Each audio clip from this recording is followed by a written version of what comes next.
akala ko ba pupunta rito yung Jack? Naku, ayan na. Hala. Alam mo, ang ganda. Di ba sabi mo, hahatid yung... May Libro. hahatid dito. Yung libro.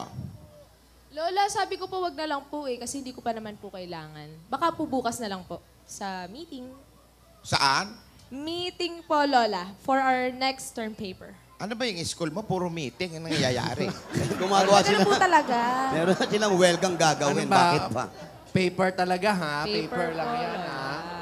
Pati ba naman po ba kayo, Lola, pagdududahan nyo? Alden? Ganun. Ay nako, sa bagay, malaki naman ang tiwala namin sa iyo, Iha. Kilala ka namin. Mula bata ka hanggang yung pagkabata mo, bata ka pa rin, di ba? Ang gulo, ah. Ang gulo din, ah. Pero alam nyo, lalapit ako. Di mo mababasa? Laki-laki na yun. Hindi naman pwedeng si Alden may mundong iba. Puyat pa mo. Tapos itong si Divina, ikakantado natin sa maliit niyang mundo. Kaya nga, di ba, sabi ko sa inyo, magkakilala muna kayo ng mabuti dahil kung hindi kayo magtitiwala, abay, wag nang pumasok sa ganyan. Wag nang umibig. Tama. At saka, Sawa ni? at tsoko. Tsako. Tsako.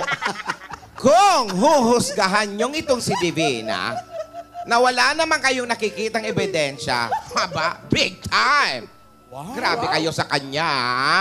Big time. Kung gusto nyo at magduda si Alden at kayo, di kulong nyo na lang tong si Divina dito sa barangay. Huwag makipag-usap kahit kanino. Habang si Alden, ayun, nandun sa ibang bansa. Maraming nakikilala, maraming nagiging kaibigan. Alam kong trabaho yon. Pero tong si Divina, nag-aaral. Masama ba yon? Ilang aral yun? Masama! Sino ba kausap mo? Kayo! Eh, ba't dyan ka nakatingin? Nakatingin. Nandito kami. Pero kung alam nyo, itong si Divina, alam ko, nakikita natin na may mga galaw itong minsan na hindi natin nagugustuhan. Pero bata pa ito. Pero, Asawa ni. Anak na yan. pero, kung nakita kong ito, si Divina na naghaharot mismo na wala sa lugar, ako mismo ang susuweto sa kanya. Asawa ni? Ako mismo ang puputol ng sungay niya. Pero hindi nyo dapat pinipigilan ang pag-unlad ni Divina. Abay, ko. Bilang tao. Correct. At hindi lang naman si Alden ang buhay niya. Nandyan kayo, nandito tayo.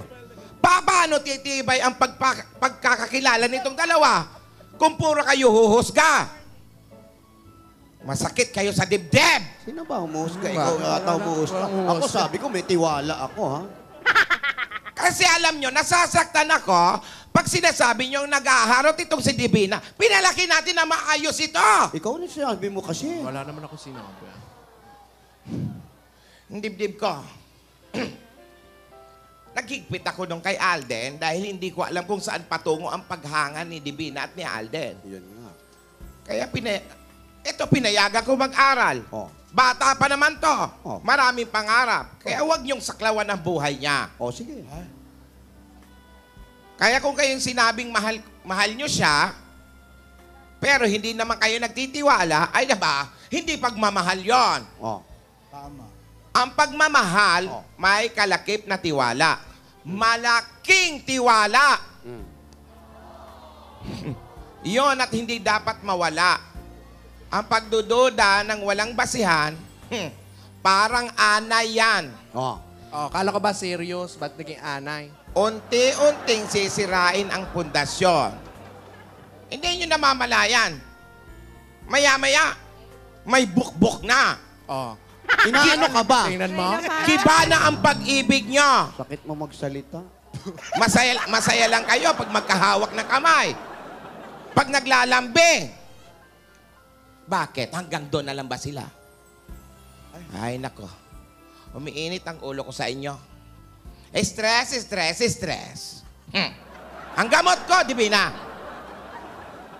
Hindi nga namin alam, Chiwi bigla ball! ako nag-ano dyan eh. Nagpapa-agent tayo dito, bigla ka Lola, Sino peace mode makaaway dyan. niyan? Wala naman tayong ginagawa masama. Lola, wala na po kayong gamot. Wala na yung chiwi ball? Lola, wala na po. Di mamatay na lang ako, 5 minutes. Ay, bawal tumawa. Ano na ba? Desisyon. Sandali, magpatawag tayo. Cool ka lang, ate. Huwag kang mamamatay. Paano ako kukol? Ano? Paano ako kukol? Magbabanlaw pa tayo.